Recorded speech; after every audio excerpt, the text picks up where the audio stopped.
Hello, my name is Posey. And last week, I walked into a nightmare. The grocery bags slipped from my hands. A jar shattered, red sauce splashing like blood across white tile. But it wasn't the mess that froze me. It was who I saw sitting inside my home. My mother, my sister, measuring walls, rearranging furniture. In the cottage I bought, the one I never gave them the address to. How did you even get in? I asked. Mom just smiled, holding up a spare key. And in that moment, I realized this wasn't a surprise visit. It was a takeover. Before I tell you how far they went to steal my life, let me know where you're watching from and hit subscribe, because you won't believe what came next. Growing up, I thought unfairness was simply normal life. Liana's 11th birthday had a clown, rides, cotton candy. That same year, mine was a store-bought cake. Mom said it wasn't in the budget, but I noticed. Her words carved deep, making me feel like an afterthought. Even celebrations marked the difference. Grand for her, scraps for me. When I graduated, Liana got a car with ribbons. Dad handed her keys in front of all the neighbors. I stood nearby, gripping a bus pass, pretending not to care. In college, the divide became harder to ignore every month. I paid rent in their basement while Liana had freedom. Her apartment was covered, her bills invisible, her life supported. Dad called it building character, but it felt like punishment. I learned to stay quiet, to swallow jealousy with silence. When I announced I'd saved enough for a down payment, Mom didn't smile, didn't hug me, didn't say congratulations. She called Liana instead, discussing opportunities for the family. Her message was clear. Even victories weren't mine to keep. They belonged to the collective, to be divided, to be taken. I remember Christmas when I brought thoughtful, modest gifts. Dad got a wallet, Mom a framed family photograph. They nodded politely, but Liana's gift stole the spotlight. She handed them vacation tickets to Florida, bought with Dad's money. They gushed, cried, called her the golden daughter once again.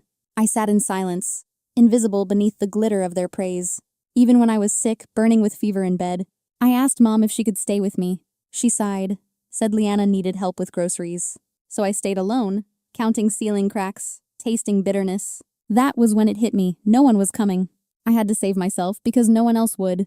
But even now, even with my own cottage, they circle. They act as if my independence is a loan they gave, as if my life is negotiable, theirs to restructure. And soon I would learn. Their plan went far deeper. For nights after catching them in my cottage, I barely slept. Every sound in the hallway made my chest tighten with dread. I checked the locks again and again before closing my eyes. I wanted to believe it was misunderstanding, maybe a boundary slip, but my gut whispered otherwise. It felt planned, not accidental. Mom's words echoed. We're just seeing how it could work. 3 mornings later, sipping coffee, I opened Facebook distractedly. Liana had tagged me in a post I hadn't seen. Her kids squeezed into a bedroom with painted blue walls. The caption, finally getting a bigger place soon. Family first. The post date? 3 weeks before I even closed. My hand froze as I scrolled through the comments. Which room does Ellie get? A friend asked. The blue one with the bay window, Liana typed back. Jack and Tyler will share across the hall, she added. I dropped my mug, liquid stinging my feet. They had planned this before my mortgage papers dried. Not need, not impulse. Cold calculation masked as family duty. Then came the text, meant only for Mom and Liana. Dad added me by accident. His words sliced clean. Don't worry about Posey's tantrum. She always gives in. 3 words. She always does. They defined my life. Every surrender, every sacrifice, every forced yes when I meant no. That evening, another text. Dinner at their house. Your mother's making pot roast. We need to talk. My gut screamed trap, but I went anyway. The table was set with good china, chairs divided. Mom, Dad, Liana on one side, my seat opposite. The message was clear. I was the defendant on trial. Before I could sit, Dad slid a folder across. Inside, listings for 5-bedroom houses near Liana's school.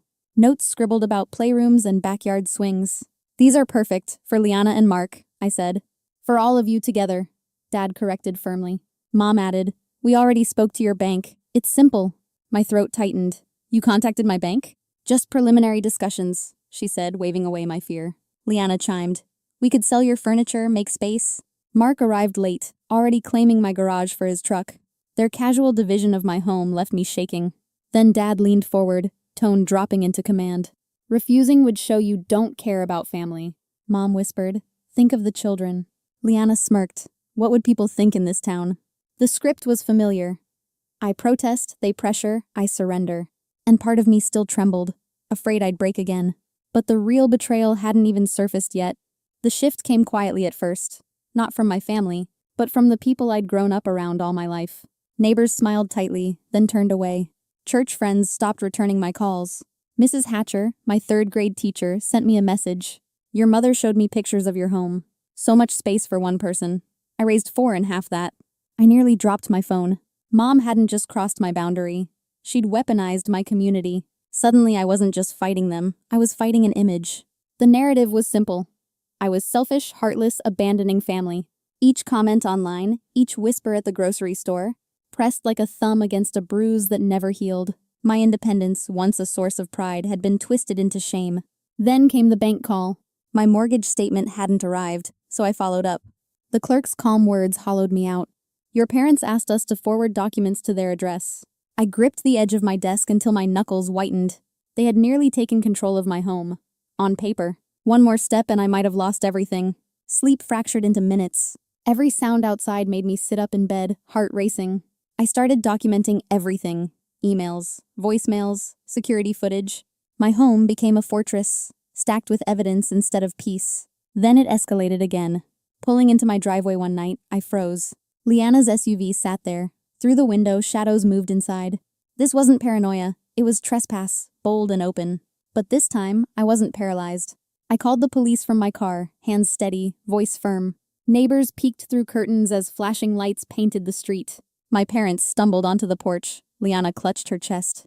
She's throwing us out of her house, she wailed theatrically. With what key? I asked, holding up my phone. The officer studied the footage. Clear proof of forced entry. You had no permission. This is trespassing, he said flatly. Mom hissed. How could you call the police on blood? But something inside me snapped. I don't care what they think anymore. I care what I think, and I think this ends today. The officer escorted them away, warning of criminal charges. As their car vanished into the dark, my chest loosened. For the first time, I wasn't pleading for boundaries. I was enforcing them. Yet even in that victory, dread remained. If they could smear me publicly, forge documents, break into my house, what would they try next? After that night, fear gave way to strategy. I gathered every shred of evidence into a thick folder.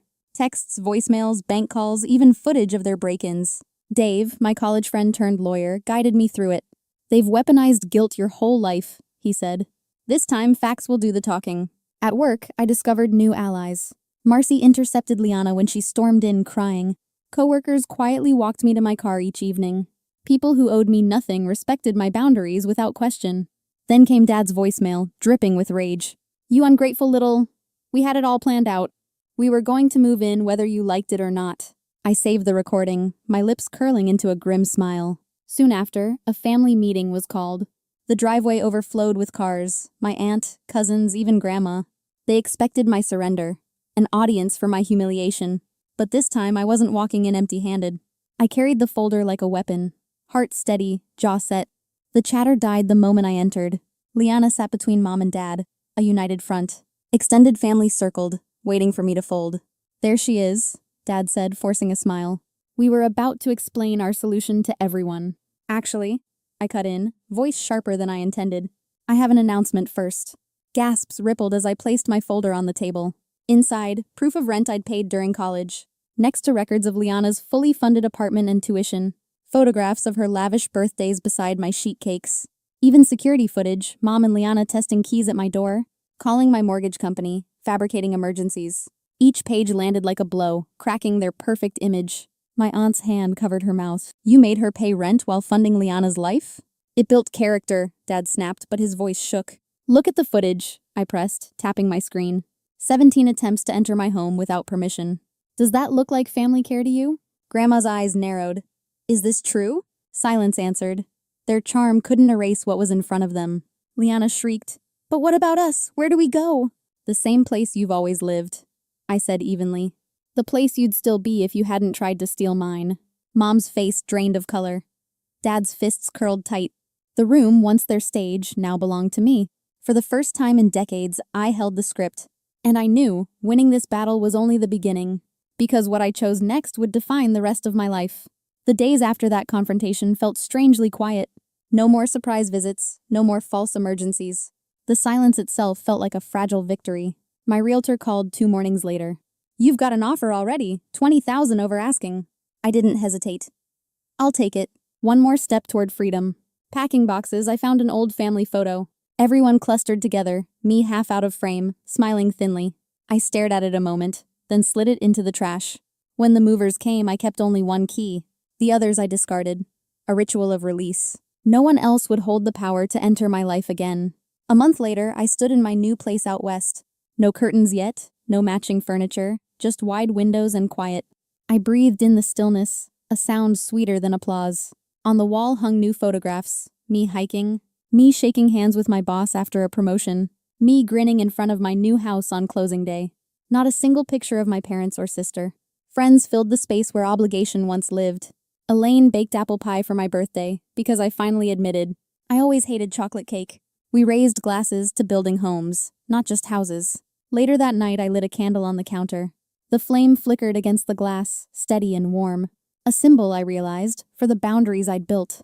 Family should be love, not leverage. If it drains you dry, if it erases your worth, then maybe walking away isn't betrayal. Maybe it's survival. I don't know if I'll ever rebuild contact with them. Maybe distance will soften old wounds, maybe it won't. But I know this, my life is mine now. Have you ever had to choose between peace and family? Would you hold the boundary, even if it meant standing alone?